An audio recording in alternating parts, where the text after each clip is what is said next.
of Indiana, but honored to be our party's nominee for vice president. You know, it is a pretty interesting thing. I can think back to a number of vice presidential selections, and the first week is absolutely disastrous. I got to assume at this point you feel pretty good that things went rather well in terms of the media vetting, etc. I couldn't be more proud of our party's efforts at the Republican National Convention. I thought you saw energy. I thought you saw enthusiasm. I thought our nominee did a phenomenal speech that really spoke into the very heart of where the American people's concerns lie today. I mean, focusing on security abroad, focusing on law and order at home, dealing with the issues in his forthright and candid way that he always has, I think is really sparked enthusiasm, not only in that hall in Cleveland, Sean, but really all over America. And as he and I hit the road today together, we just, the crowds are overwhelming, the enthusiasm is real, and we're going to work our hearts out to bring home a great victory for the American people. What do you make of the chaos and confusion going on here? I mean, Debbie Wasserman Schultz is out. She got booed by the Florida delegation.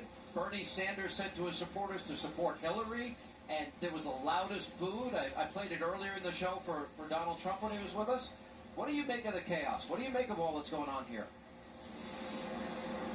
Well, we watched a little bit of it, and you know, there was so much talk last week about division at the Republican National Convention, and frankly, you know, there was a lot of healthy debate, but I think what you saw that each and every night was people coming together around our agenda, around our candidate, around this team, and this ticket. And I think what we're already witnessing there at the Democratic National Convention is really a party divided, and a party that doesn't really have a message that's resonating with the American people. And I think the friction that's already evident there is probably going to be evident all week long. And I hope as the American people look in, they will sense the unity of our party, our determination to stand up for the issues the American people want us to address as a nation at home and abroad, and see that really this is a choice between real change in Washington, D.C. and a status quo that finds itself arguing with itself probably all the way through the end of this week. What do you make of the corruption, the collusion? Donald Trump was one of the earliest people out there to say that this was a rigged system on the Democratic side, that they were being unfair to Bernie Sanders. It turns out to be true, and more importantly, we see racist statements and anti-Semitic statements and, you know, horrible names being called to women and even one of my colleagues. And I'm watching this, and I'm thinking, if this was the RNC convention and the DNC and the RNC had said the things that the DNC said, it would be the biggest media story ever, and especially their influence over the media and colluding with the media. What is your reaction to all of this information? Well, you know, I served with Bernie Sanders in Congress for about 6 years, and you know, he's a you know, as I always used to say, he's the nicest socialist I ever met, Sean. But we disagree on most things. But I know he's very sincere about his beliefs, and you know, my heart goes out to him to realize that his own national party was working against him behind the scenes. I mean, if anything, when you watch the Republican primary process, as wide open as it was obvious that the Republican National Party, our chairman Reince Priebus, kept a level playing field. Everybody had a shot. It was a competitive race all the way to the Hoosier State, and I'm awful proud of the way our party conducted itself through that wild and woolly primary season. You've been friends with him, your favorite socialist ever, as you say. What do you make of him falling on the sword and the reaction of his very supporters that are out there angry and booing tonight? Well, I understand their frustration. I've found myself in the minority in my own party at times, back when I was battling against the big spenders in a Republican administration and big spenders in my own party on Capitol Hill when I was in Washington. Those were the days when you and I first got to know each other. But to really find themselves shut out, to look at a ticket that doesn't give voice to what obviously millions of Americans who align themselves with Bernie Sanders' message in their party and in their ticket, I think is frustrating to them, and I understand that. Look, but again, that's their party. and they can cry if they want to, as the songwriter says. I think our party was evidence of a level playing field.